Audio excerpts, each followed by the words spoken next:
यीशु की स्तुति हो। आशीष, लोगों को आशीष दो रीति से मिलती है।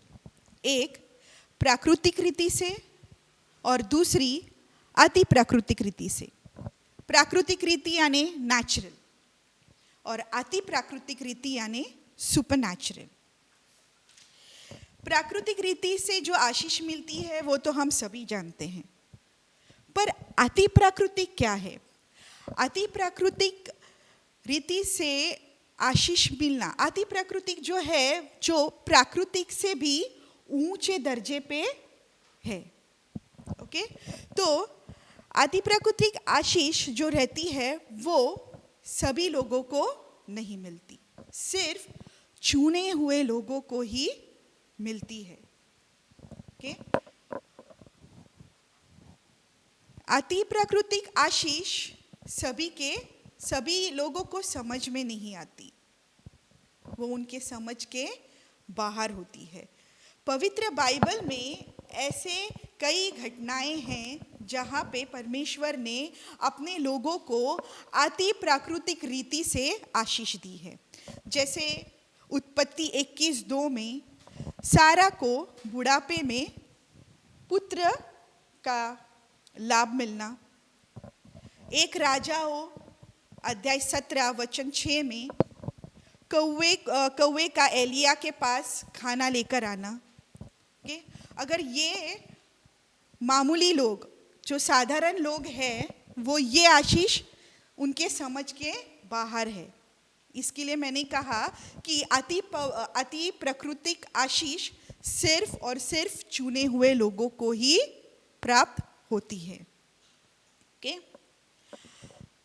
मैं आपको एक टेस्टिमनी या फिर एक गवाही देती हूँ, जो एक इंसान को जो मैं जानती हूँ।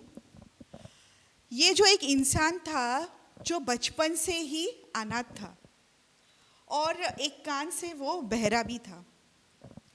तो जैसे जैसे ही वो बड़ा हो गया, वो बुरी संगत में पला बढ़ा और उनके साथ ही वो बड़ा हो गया और उसको सभी बुरी आदतें थी।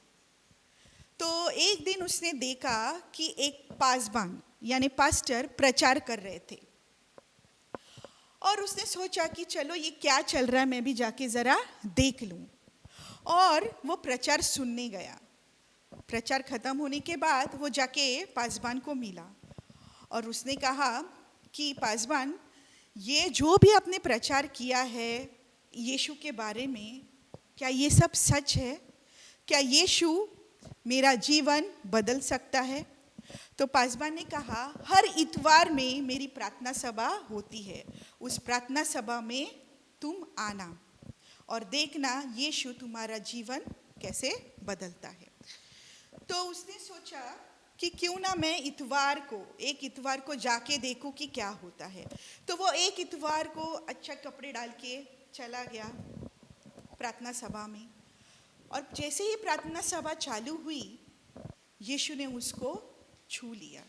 और फिर उसने सोचा मैं दूसरी बार भी मैं जाऊंगा। और ऐसे करते करते वो प्रार्थना सभा में जाता गया और जैसे जैसे ही वो जाता गया वैसे वैसे ही उसका उद्धार होते गया। उसने यीशु को स्वीकारा और जो भी पासबान उसको बताते थे वो उनकी आज्ञा वो मानने लगा। और धीरे धीरे उसने देखा कि उसका एक कान जो बंद हुआ था वो खुल गया और फिर उसका जीवन सुधरता गया। वो बाइबल पढ़ता गया, प्रार्थना करता गया, उपवास करता गया और करते करते आज की तारीख में वो इंसान खुद एक प्रचारक है, खुद एक पासबान है। प्रभु यीशु की स्तुति हो। तो ऐसे ही परमेश्वर अपने लोगों के जीवन में अति प्राकृतिक रीति से कार्य करते हैं और उनको आशीषित करते हैं। अगर आपको अपने जीवन में अति प्राकृतिक यानी सुपरनैचुरल ब्लेसिंग, अति प्राकृतिक आशीष चाहिए, तो आपको ये सभी चीज़ें करनी पड़ेगी जो मैं आपको बता रही हूँ। सबसे पहले यीशु को स्वीकारना। जो लोगों ने अभी तक यीशु को नहीं स्वीकारा, मैं उनसे विनती करती हूँ कि आप यीशु को स्वीकारो। तो यीशु को कैसे स्वीकारा जाता है? रोमियो अध्याय 10 वचन 9 और 10 कहता है कि यदि तू अपने मुंह से यीशु को प्रभु जानकर अंगीकार करे और अपने मन से विश्वास करे कि परमेश्वर ने उसे मरे हुए में से जिलाया, तो तू निश्चित उद्धार पाएगा। क्योंकि धार्मिकता के लिए मन से विश्वास किया जाता है और उद्धार के लिए मुंह से अंगीकार किया जाता है। तो प्रभु यीशु को ऐसे ही रीति से स्वीकारा जाता है। आप पासबान के पास जाओ, पासबान आपको प्रार्थना करेगा, अपने पापों की क्षमा मांगो और विश्वास करो कि प्रभु यीशु ही परमेश्वर का एकमेव पुत्र है जो मरे हुए से जिलाया गया था। और यीशु आपके जीवन में आएंगे और खुद को आप यीशु के हवाले कर दो। पूरी तरह यीशु के हाथ में खुद को अपने आप को सौंप दो। तो ये रहा पहला। दूसरा, आज्ञाकारी बनना। इब्रानियों अध्याय 13 वचन 17 कहता है, अपने अगुओं की आज्ञा मानो और उनके अधीन रहो। अपने अगुओं की आज्ञा मानो मतलब जो भी कलीसिया में आप जाते हो, जो भी आपके पास्टर है या प्रीचर है, पासबान है, उनकी आज्ञा माननी बहुत ही जरूरी है।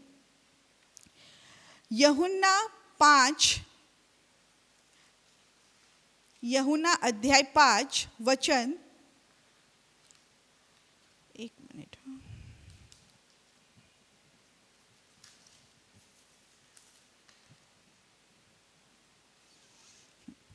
यूहन्ना अध्याय 5 वचन 37 और 38 में लिखा है,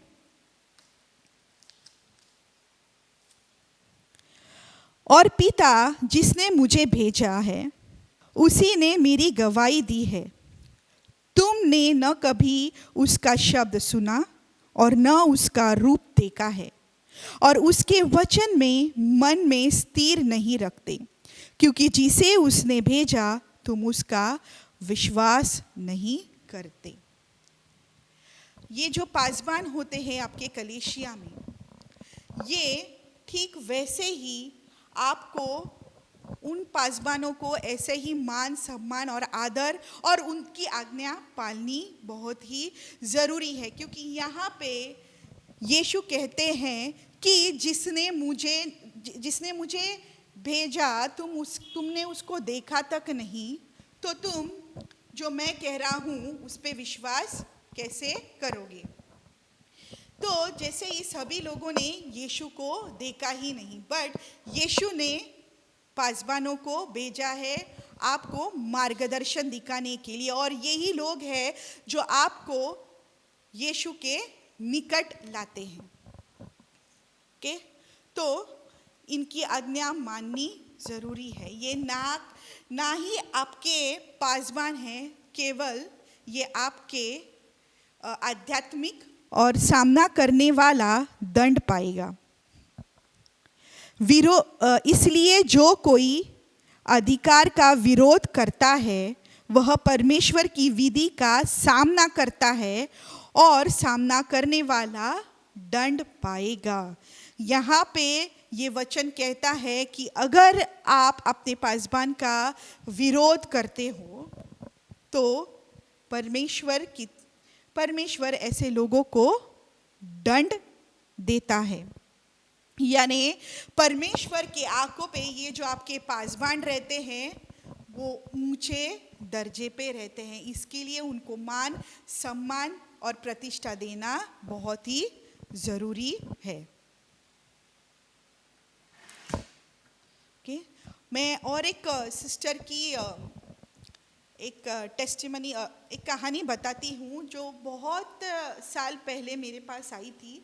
और उसने मुझे कहा था कि सिस्टर, 10 साल से मैं यीशु में हूँ पर अभी तक मेरा कुछ छुटकारा हुआ नहीं है।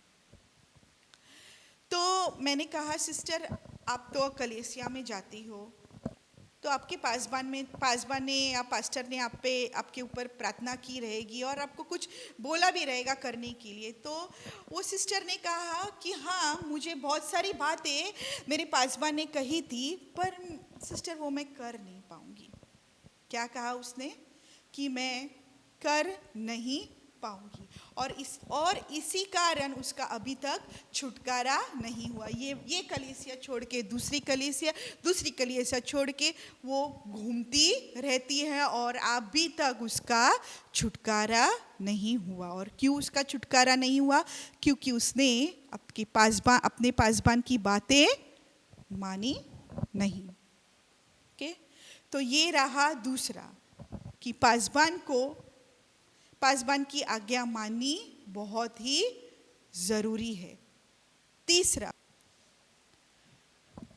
पवित्र बाइबल पढ़ना। कहीं लोग जो मेरे पास आते हैं वो कहते हैं कि सिस्टर, आपको मालूम है कि मैं बाइबल तो पढ़ना चाहती हूँ, पर जैसे जैसे मैं बाइबल पढ़ने को लगती हूँ ना, वैसे मुझे ज़ोर से ना नींद आने लगती है और मैं वो बाइबल 5 क्या 5 मिनट भी नहीं पढ़ सकती।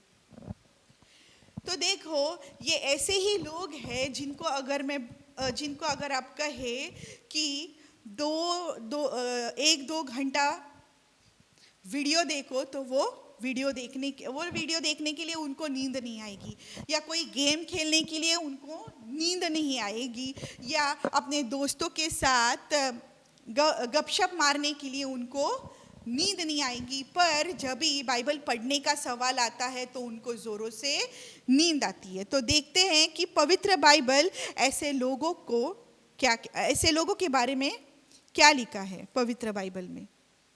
मत्ती अध्याय 26 वचन 41।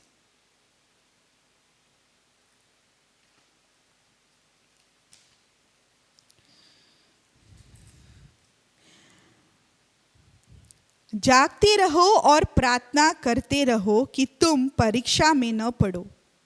आत्मा तो तैयार है परंतु शरीर दुर्बल है। परंतु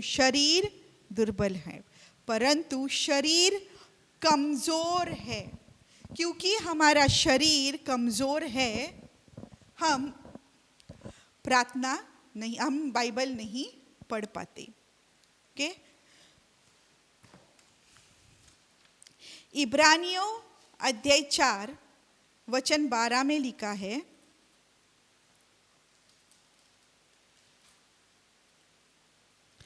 क्योंकि परमेश्वर का वचन जीवित है और प्रबल है और हर एक दोधारी तलवार से भी बहुत चौका है, और प्राण और आत्मा को और गांठ और गुद्दे को अलग करके आर पार छेड़ता है और मन की भावनाओं और विचारों को जांचता है। ओके, तो ये वचन कहता है कि परमेश्वर का वचन जीवित वचन है।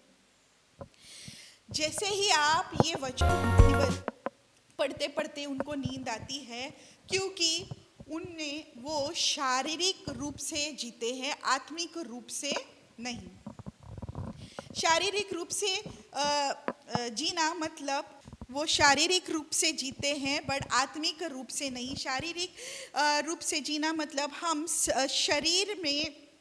शरीर से जो भी हम गंदे काम करते हैं हम उसमें जीते हैं, बट वो शरीर हम परमेश्वर के हवाले सौंपते नहीं ताकि वो आत्मिक रूप से भर जाए।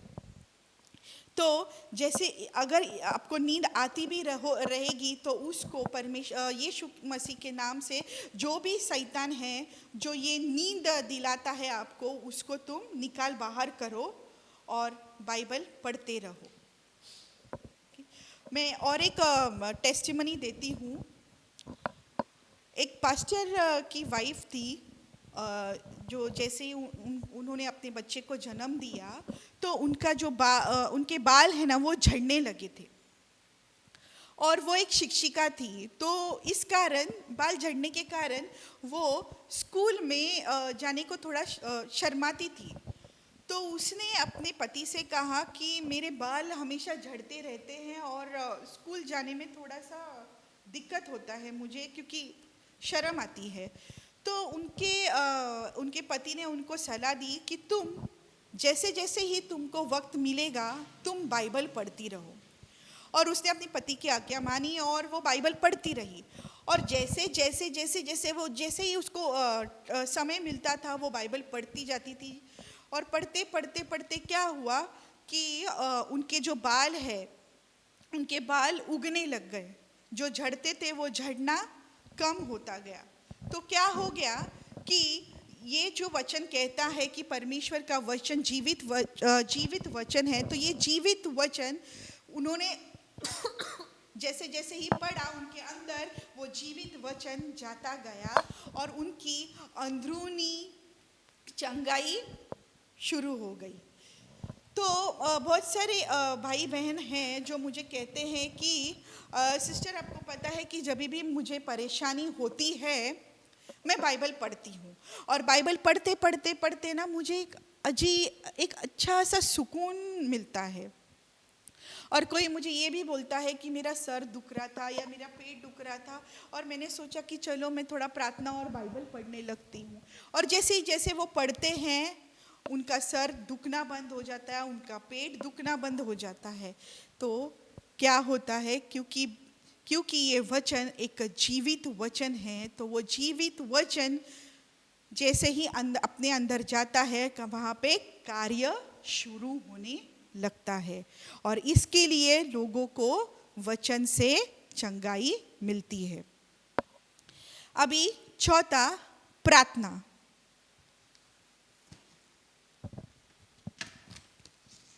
याकूब अध्याय 4 वचन 8 में लिखा है, परमेश्वर के निकट आओ तो वह भी तुम्हारे निकट आएगा। हे पापियों, अपने हाथ शुद्ध करो, और हे दुच्छिते लोगों, अपने हृदय को पवित्र करो। तो ये वचन कहता है कि जैसे जैसे ही आप प्रार्थना करते रहोगे आप परमेश्वर के निकट आओगे। तो ऐसा क्या होता है प्रार्थना में कि हम परमेश्वर के निकट आते हैं कि जैसे जैसे आप प्रार्थना में प्रार्थना में क्या होता है कि आपका और परमेश्वर का एक रिश्ता बन जाता है। जैसे कि आपका कोई खास दोस्त या बेस्ट फ्रेंड, ठीक है, आप उनसे रोज़ मिलते हो, आप उनसे बातें करते हो, आप उनके बारे में पूछते हो, वो आपके बारे में पूछता है। तो कैसा एक आपका रिश्ता सा बन जाता है। तो आप क्या करते हो, अपने दिल की बात उसको बताते हो और वो अपने दिल की बात आपको बताता है। ठीक वैसे ही रोज़ अगर आप परमेश्वर के साथ बैठोगे, प्रार्थना में लगे रहोगे, आपका रिश्ता परमेश्वर के साथ बनेगा और बढ़ता जाएगा। और यिर्मयाह 33 वचन 3 में लिखा है,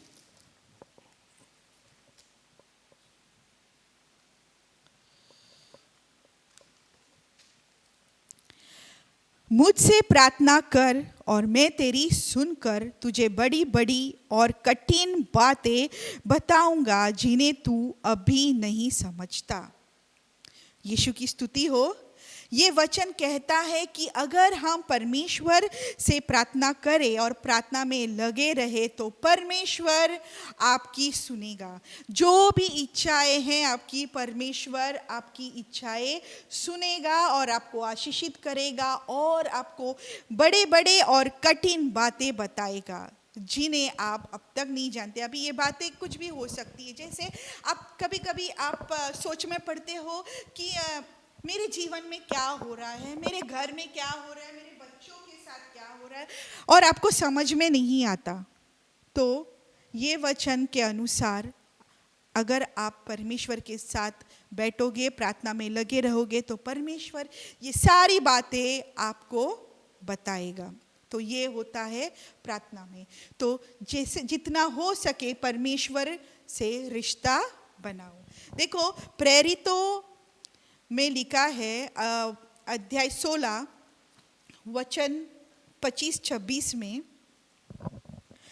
आधी रात के लगभग पौलुस और सिलास प्रार्थना करते हुए परमेश्वर के भजन गा रहे थे और कैदी उनकी सुन रहे थे। इतने में एकाएक बड़ा भूकंप आया, यहाँ तक कि बंदी गृह की नींव हिल गई और तुरंत सब द्वार खुल गए और सबके बंधन खुल पड़े। देखो, यहाँ पे पौलुस और सिलास प्रार्थना कर रहे थे और भजन गा रहे थे, और जैसे जैसे वो भजन गा रहे थे वहाँ पे भूकंप हुआ और उनके बंधन टूट गए। वैसे ही प्रार्थना में होता है। जैसे जैसे आप प्रार्थना करते हो, परमेश्वर के गीत गाते हो, भजन करते हो, तो आपके भी बंधन टूटते हैं। ना केवल आपके, बट आपके घर में भी जो विकास नहीं होता है आपके खुद का या आपके परिवार का या आपके बच्चों का, जो विकास रुक जाता है वो विकास भी होने लगेगा। जो भी विकास रोकता है वो शैतान से मुक्ति मिलेगी, क्योंकि जो शैतान ने ये विकास रोकने का बंधन डाल के रखा है वो बंधन परमेश्वर तोड़ सकता है और केवल परमेश्वर ही तोड़ सकता है। इसके लिए परमेश्वर के लिए समय निकालो, यीशु के लिए समय निकालो और प्रार्थना में लगे रहो, अगर आप चाहते हो कि आपके सभी बंधन टूट जाए तो। और प्रार्थना में हमेशा एक बात याद रखना कि परमेश्वर को धन्यवाद करना कभी मत भूलना। कि जैसे ही आप जानते हो कि ये जो महामारी की बीमारी थी, कोरोना वायरस, परमेश्वर ने हम लोगों को सुरक्षित रखा, हमारे परिवार को सुरक्षित रखा। वो चीज़ हमेशा याद करना और परमेश्वर की। कई लोग हैं जो पहली बात तो उपवास कर नहीं पाते, और कई लोग ऐसे भी हैं उपवास करते हैं पर अपने शक्ल पे एक ऐसी उदासी डालते हैं ताकि सामने वाले को पता चले कि ये इंसान उपवास करता है। और अभी तो एक ऐसा फैशन हो गया है, फेसबुक, उपवास भी करते हैं तो फिर भी वो फेसबुक पे डालेंगे और नीचे लिखेंगे I am fasting. Praise the Lord, प्रभु यीशु की स्तुति हो। ठीक है, तो परमेश्वर को कैसा उपवास चाहिए, यीशु को कैसा उपवास चाहिए, ये हम देखेंगे मत्ती में अध्याय 16 वचन 18 में।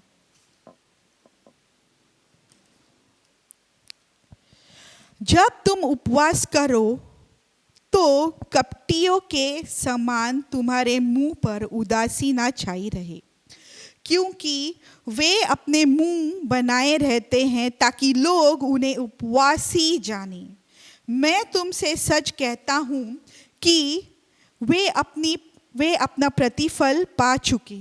परंतु जब तू उपवास करे तो अपने सिर पर तेल मल और मुंह धो, ताकि लोग नहीं परंतु तेरा पिता जो गुप्त है मुझे उपवासी जाने। इस दशा में तेरा पिता जो गुप्त में देखता है तुझे प्रतिफल देगा। तो ये जो उपवास रहता है ये केवल आपके और परमेश्वर के बीच ही होना चाहिए। जैसे ये परमेश्वर का वचन कहता है कि जब हम उपवास में रहते हैं तो सामने वाले को पता नहीं होना चाहिए कि हम उपवास में हैं। तो जो परमेश्वर आपको देखता है गुप्त में, जो आप उपवास कर रहे हो, वो आपको उस उपवास का प्रतिफल देता है। ठीक है ना। और यहाँ पे एक वचन है जो बहुत ही खास है और बहुत ही अच्छे से परमेश्वर ने हमें समझाया है उपवास के बारे में। तो यशाया अध्याय 58 वचन 6 और 7।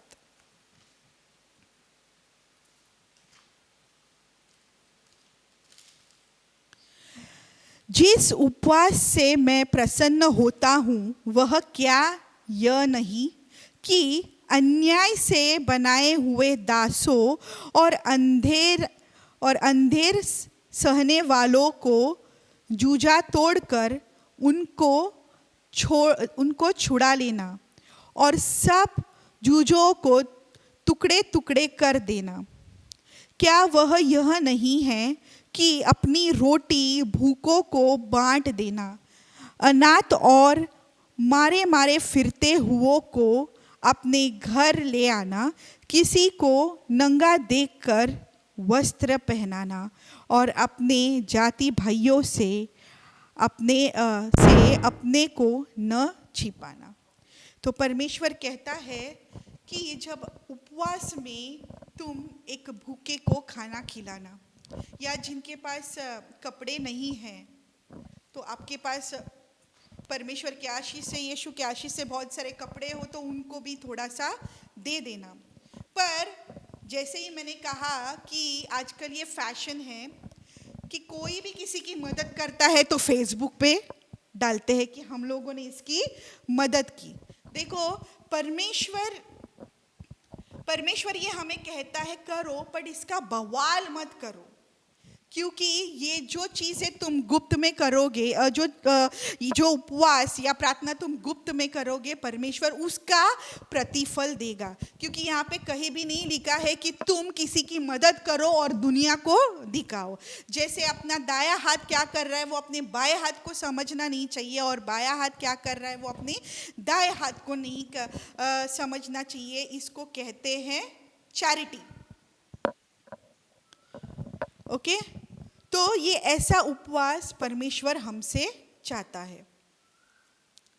तो ये जो चीज़ें हैं, जैसे यीशु को स्वीकारना, आज्ञाकारी बनना, बाइबल पढ़ना, प्रार्थना में रहना, उपवास करना, जैसे जैसे आप ये चीज़ें करते रहोगे वैसे वैसे ही आपका विश्वास परमेश्वर की और बढ़ता जाएगा। और जैसे जैसे ही आपका विश्वास बढ़ता जाएगा आपको अति प्राकृतिक आशीष कार्य करेगी, और परमेश्वर ऐसे कई अति प्राकृतिक आशीष से आपका जीवन देगा। तो उसे केवल आप ही नहीं पर आपका पूरा परिवार यीशु को महिमा देगा और उसकी स्तुति करेगा। यीशु की स्तुति हो। तो मैं आप सभी लोगों के लिए प्रार्थना करती हूँ। हे पिता परमेश्वर, मैं इन सभी लोगों के लिए प्रार्थना करती हूँ जो यहाँ पे मौजूद है, जो इस वीडियो को देख रहे हैं। इनको परमेश्वर तू छू, इनको अपने आत्मा से उंडेल डाल, इनको अपने सामर्थ्य से भर, ताकि वो तुझे स्वीकारे, तेरे लिए समय निकाले परमेश्वर। और ये लोग को तू अपने आप में अपने hallelujah Lord Jesus Christ, hallelujah Lord, तू उनको अपने सामर्थ्य से भर ताकि ये लोग आपके लिए समय निकाले और आपके और निकट आए, और इनका पूरा जीवन परमेश्वर तू अति प्राकृतिक आशीष से भर डाल। और इनकी जो भी इच्छाएं हैं परमेश्वर तू अपनी इच्छा अनुसार उनकी इच्छाएं पूरी कर। ये प्रार्थना मैं प्रभु यीशु मसीह के नाम से